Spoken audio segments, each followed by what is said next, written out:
Hi, my name is Danny and welcome to Monday on Pagan Perspective Subsweek.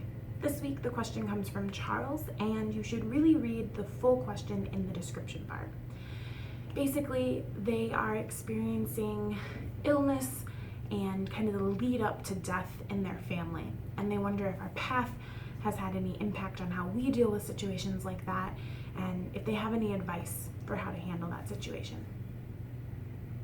So I really empathize with Charles. My sister had a genetic disease called FOP. It's where muscles and ligaments turn to bone. There's more information in the description.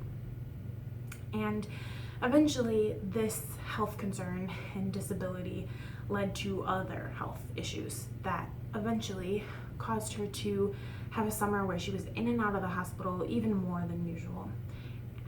It reached a point where she herself decided to apply for a grant fund that would allow her to get free care through a Grace Hospice. This is a local group that is phenomenal, the best medical care my sister has ever received in her life. And they really focus on creating a support team and really honor the individual as they go through this transition, however short or long that might be.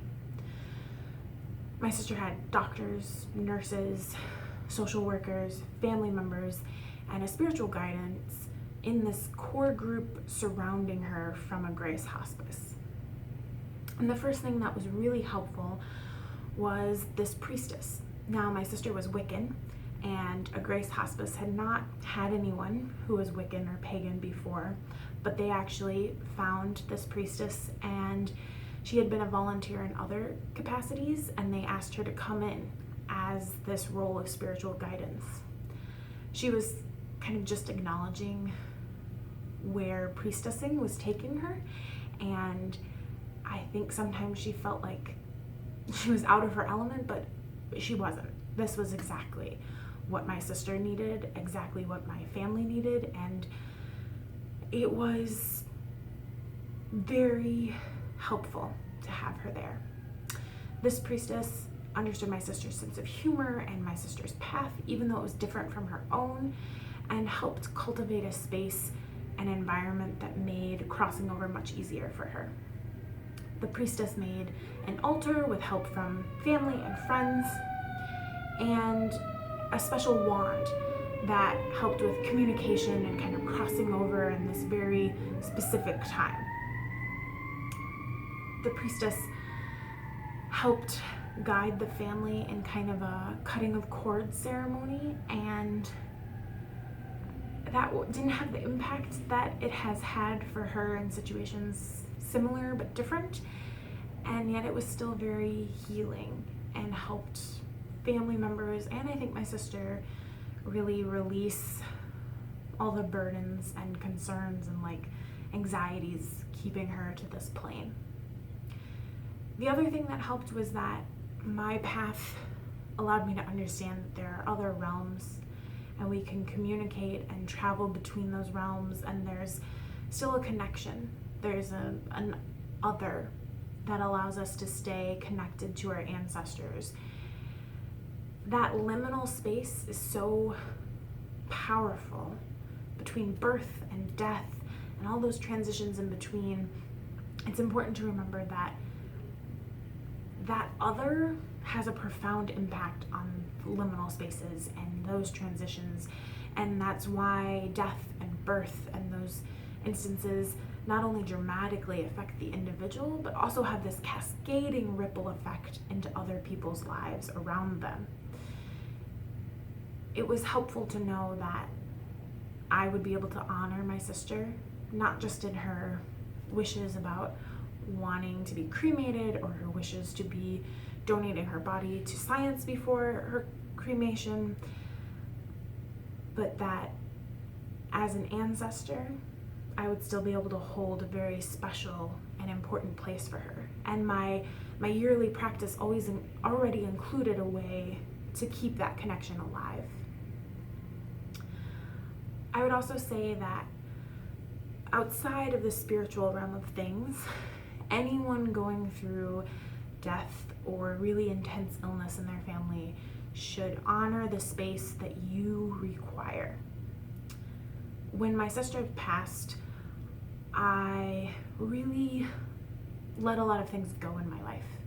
I just cut down to basics. I went to work, I went home, I spent time with family, but I didn't really keep in contact with friends. I didn't seek out new experiences really. I really hibernated and dived deep into this liminal space that I was a part of for as long as I needed. Now, we live in a culture that makes grieving and honoring that space that you need incredibly difficult. Like, most people don't get time off from work, and people are always like, you know, grief has a time limit. Some of our language around grief is like, oh, time will heal all wounds and bullshit like that. That's not true. Time is a measurement of growth and change, yes, but it's not finite or an equation that works the same for everyone. So when you're in this space, take whatever time or care you need and have no guilt about that. Like, if you need to not talk to anyone else for a month, you do that. If you need to surround yourself with a bunch of people all the time and never talk about what's going on, do that. Just remember that this liminal space will transition back out to the physical plane again, and that mundane life, and you've got to be willing to let yourself transition into that mundane again, because it's important that we live and work effortlessly between all the spaces. When someone is born, we often take time to celebrate that new life and we get all excited, and maybe that's all we talk about with friends. And death is not that different. It's the same buildup and excitement. It's different when you know that death is coming because it stretches that liminal space out, but you know, you still have to have space and time for you to do what you need to do. I hope sharing my personal experience has helped a little. By all means, we need to talk more about death. We need more people who are priestesses and priests and midwives of death, because it's a powerful and magical and important time that should be honored, that should be communicated about and enjoyed. As crazy as that sounds, we should enjoy this ebb and flow to life and death. So all of those who are out there helping midwife people through death or their families, a round of applause to you guys. You're awesome. We need more of you in our culture. And I think pagans have a particularly interesting role to play in that space. And in the comments below, I would love to see if anyone else has had an experience with death, with family kind of crossing over. If you could leave your own support for Charles and anyone else who's going through this in the comments, let's show what this community is made of and give the support that Charles and everyone else needs.